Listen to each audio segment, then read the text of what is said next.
Assalamualaikum warahmatullahi wabarakatuh. Perkenalkan, saya Deno Saputra dari Prodi D3 Manajemen Informatika. Saya akan menjelaskan tentang hasil kerja praktik kerja lapangan 2021 di Dinas Komunikasi dan Informatika Kota Kediri.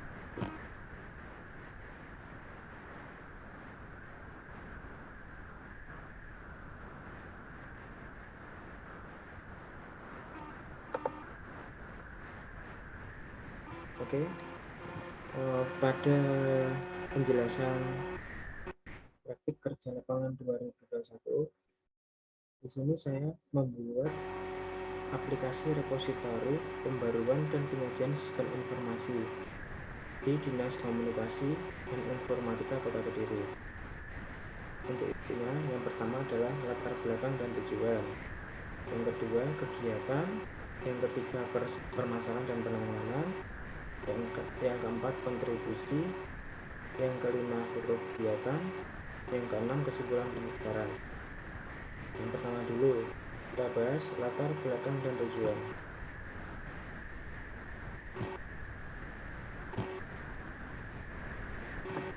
PSDKU Politeknik Negeri Malang di Kota Kediri sebagai salah satu lembaga pendidikan tinggi yang menyelenggarakan pendidikan dan pelatihan dalam bidang ilmu pengetahuan dan teknologi terapan diharapkan mampu menghasilkan lulusan yang terampil, profesional, dan siap pakai untuk jenjang manajer menengah atau tenaga kerja ahli tingkat media di bidangnya. Kegiatan praktik dan peningkatan keterampilan merupakan hal yang paling menonjol pada sistem pendidikan politeknik. Hal ini termasuk juga pada program D3 Manajemen Informatika. Pada prodi ini, titik beratnya pada kegiatan pembuatan aplikasi berbasis website atau mobile dan instalasi jaringan komputer. Berdasarkan hal tersebut, penulis mencoba dan mempelajari cara kerja di lingkungan Dinas Komunikasi dan Informatika Kota Kediri, khususnya di bidang aplikasi dan integrasi yang akan diimplementasikan dalam pembuatan aplikasi berdasarkan materi dan praktik yang telah diajarkan di lingkungan Politeknik Negeri Malang PSDKU Kediri.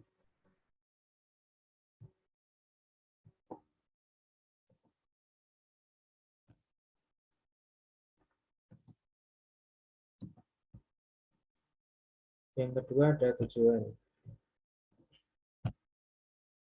Tujuan yang pertama yaitu untuk memahami dan membiasakan diri untuk dapat beradaptasi dengan lingkungan kerja sehingga lebih siap ketika terjun ke dunia nyata di kemudian hari. Yang kedua, untuk menerapkan pengetahuan akademis berupa teori dan praktek yang telah didapatkan tentang aktivitas dalam bidang pekerjaan sesuai dengan program studi yang dipelajari. Yang ketiga, untuk memberikan kesempatan kepada mahasiswa untuk mengetahui dan memahami segala aktivitas operasional ada di Dinas Komunikasi dan Informatika Kota Kediri. Yang terakhir, untuk mempraktekkan ilmu teori yang didapat dari pertemuan ke lapangan atau instansi PKN yang sesuai dengan jurusan. Salah tujuan yaitu manfaat. Yang pertama adalah manfaat bagi mahasiswa. Bisa meningkatkan kreativitas diri dalam lingkungannya sesuai dengan disiplin ilmu yang dimiliki, menambah wawasan pengetahuan dan pengalaman sebagai generasi yang dididik untuk siap terjun di lingkungan kerja, dapat mengenal lebih jauh realita ilmu yang telah diterima selama kuliah. Yang kedua, bagi program studi, sebagai masukan untuk evaluasi sampai sejauh mana kurikulum yang ada dengan kebutuhan industri. Yang kedua, mencetak calon tenaga kerja yang terampil dan jujur dalam menjalankan tugas. Yang ketiga, bagi instansi, memanfaatkan sumber daya yang potensial sesuai dengan bidangnya, membantu menyelesaikan pekerjaan yang terdapat pada tempat mahasiswa melaksanakan praktik kerja lapangan, merupakan sarana untuk menjembatani antara instansi dengan lembaga PSDK Politeknik Malang Kediri untuk melakukan kerjasama lebih lanjut. Setelah latar belakang dari tujuan, selanjutnya kita ke kegiatan. Pada awalnya, peserta PKL diberikan pengarahan oleh pembimbing lapangan, yaitu mengenai tata tertib dan aturan yang harus dipatuhi di kantor Dinas Komunikasi dan Informatika Kota Kediri. Setelah Setelah diberi arahan, peserta PKL ditempatkan di bagian masing-masing bidang. Ada 3 subseksi pada bidang penyelenggaraan e-government. Seksi infrastruktur, teknologi informasi dan komunikasi, seksi pengembangan aplikasi informatika, seksi persandian, pos dan telekomunikasi.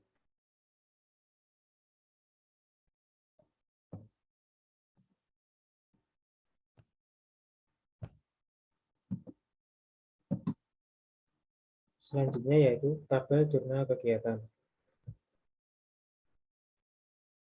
Adapun rincian tugas yang peserta PKL laksanakan pada sesi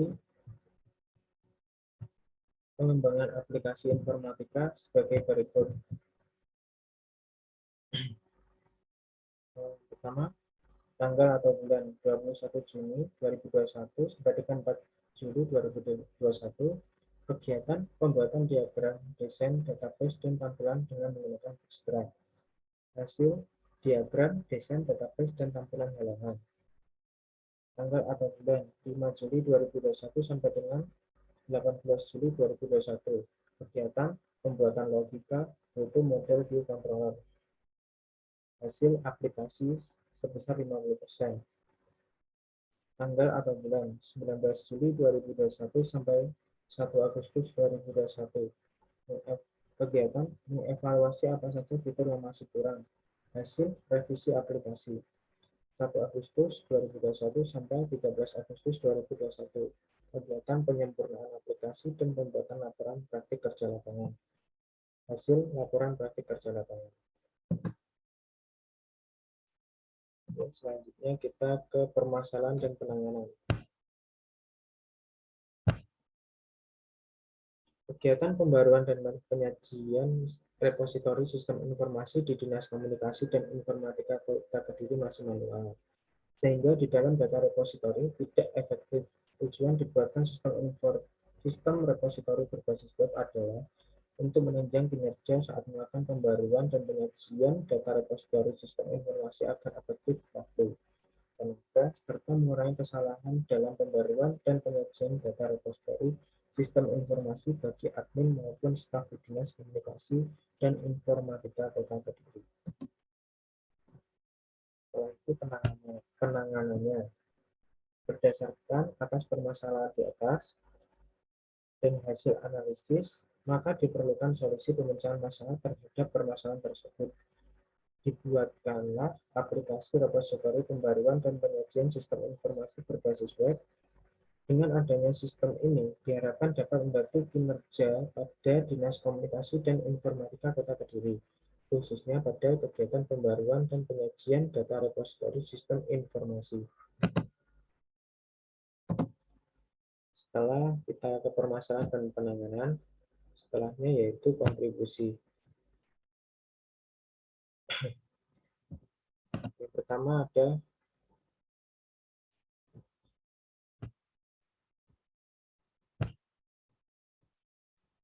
Yang pertama ada metode perancangan, metode rancangan dan analisis kebutuhan sistem. Untuk rancangannya, metode rancangannya di sini saya menggunakan UML atau Unified Modeling Language, adalah bahasa pemrograman untuk sistem atau perangkat lunak yang berparadigma atau berorientasi objek. Tujuan menggunakan UML adalah yang pertama, memberikan bahasa pemodelan yang bebas dari berbagai bahasa pemrograman dan proses rekayasa. Yang kedua, menyatukan praktek-praktek terbaik yang terdapat dalam pemodelan.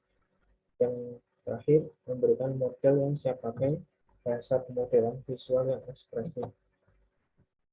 Untuk analisis kebutuhan sistem,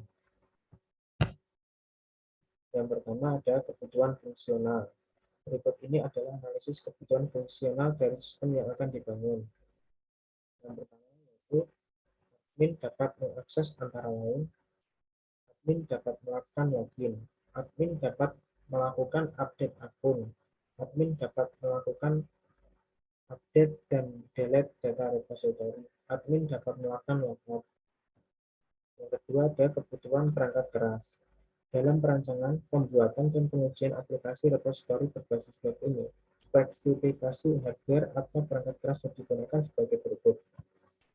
pertama ada prosesor Intel quad-core minimal, kedua RAM 4 GB, SSD 256 GB, monitor, keyboard, dan mouse. Yang ketiga ada kebutuhan perangkat lunak. Dalam perancangan dan pembuatan aplikasi repositori berbasis web, spesifikasi software atau perangkat lunak yang digunakan dalam pembangunan aplikasi ini sebagai berikut. Yang pertama, Visual Studio Code. Yang kedua, operasi sistem Windows 10/64-bit. Yang ketiga, browser Google Chrome. Yang keempat, SAMPP. Setelah melakukan metode rancangan dan analisis kebutuhan sistem, selanjutnya adalah perancangan diagram. Yang pertama yaitu use case diagram. Ini adalah tampilan use case diagramnya. Di sini admin bisa melakukan login, kelola data repository, serta logout.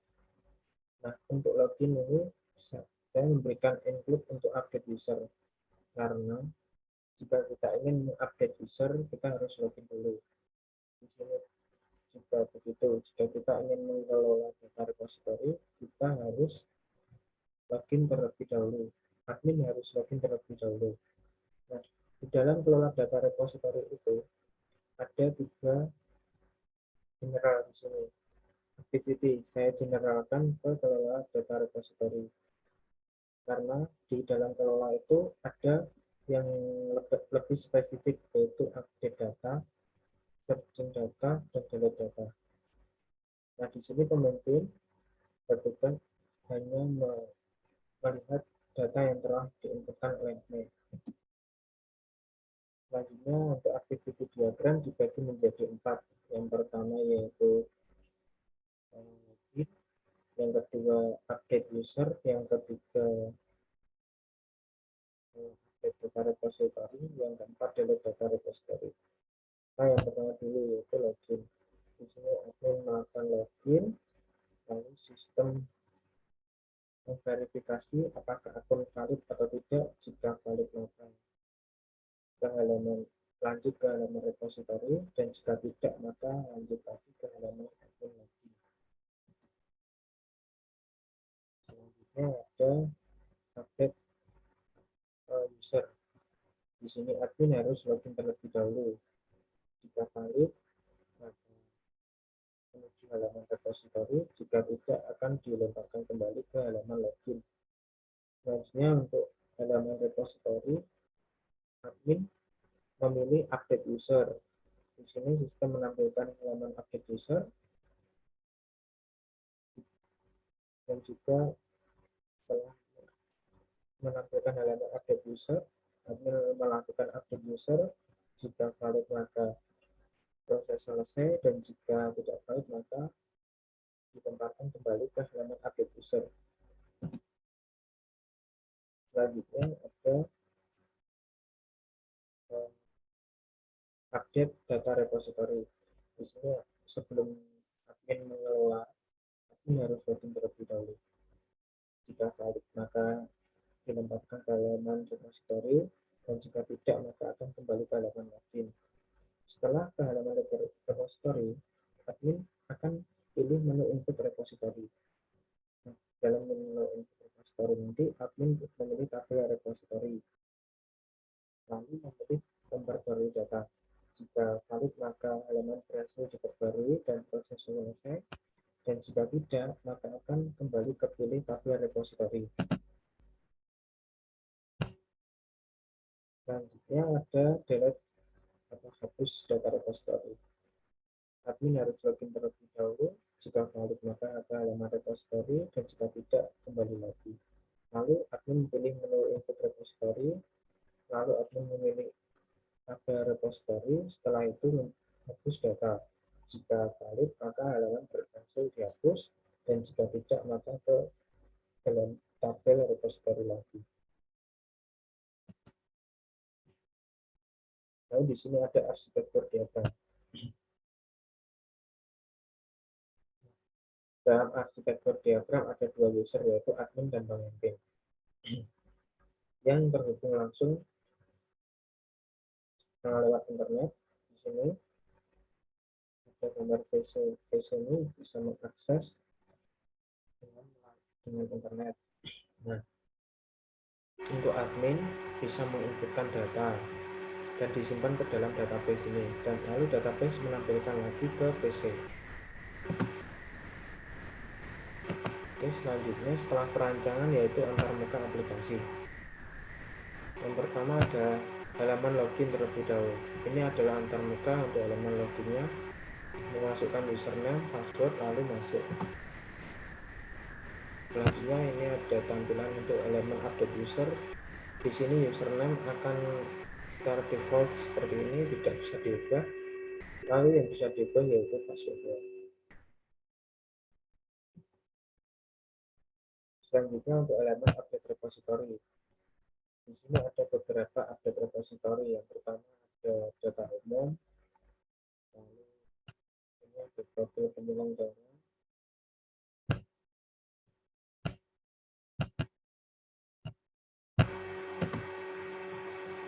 lalu setelah ada profil penyelenggara ada perangkat keras. Ya, perangkat keras di sini kemarin untuk codingannya masih ada yang error. Selanjutnya ada perangkat lunak,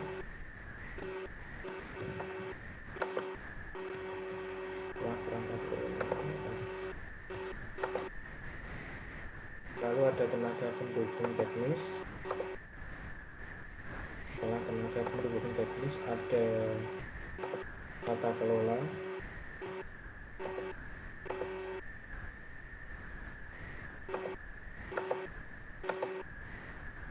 lalu ada penanggung jawab. Setelah itu ada penanggung jawab teknis. Selanjutnya ke halaman repository fokus kelola. Nah, di sini ini adalah tampilan data umum untuk kelola repository. Selanjutnya ada profil penyelenggara. Ini ada button hapus dan edit.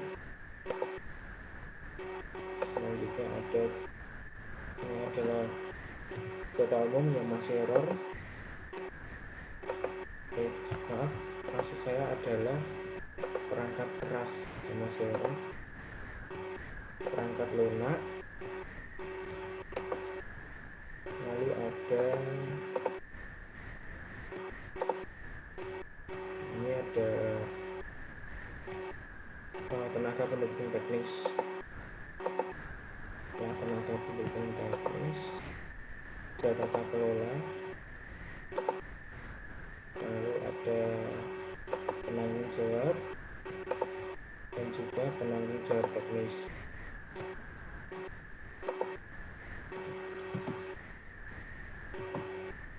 Oke, setelah antarmuka selesai, kita kembali ke halaman awal, yaitu di sini ada foto kegiatan. Nah, ini adalah foto kegiatan. Yang pertama adalah pengerjaan aplikasi.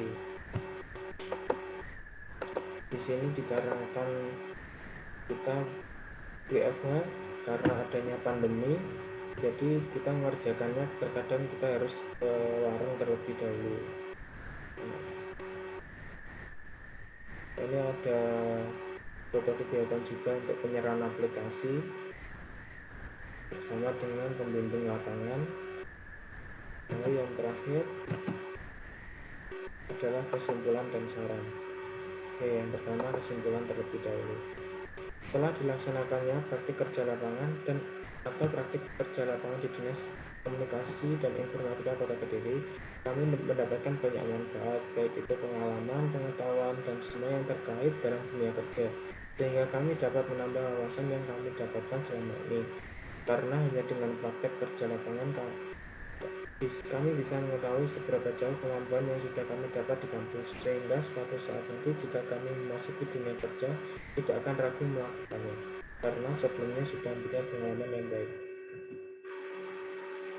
Nah, untuk sarannya yaitu pada akhir dari bagian laporan praktik kerja lapangan ini, kami akan menyampaikan saran-saran baik untuk mahasiswa tentang pelaksanaan praktik kerja lapangan, yaitu agar mahasiswa selalu menjaga nama baik alma mater kampus dalam dunia industri dengan menjaga kedisiplinan, etos kerja, dan etika dalam perusahaan atau instansi pemerintah. Tak lupa juga agar mahasiswa dalam mengalami masalah selalu konsultasi kepada dosen pembimbing maupun pembimbing lapangan. Jadi itu tadi sedikit presentasi dari saya tentang praktik kerja lapangan 2021 yang telah saya laksanakan di Dinas Komunikasi dan Informatika Kota Kediri. Apabila ada kurang lebihnya, saya mohon maaf. Terima kasih. Wassalamualaikum warahmatullahi wabarakatuh.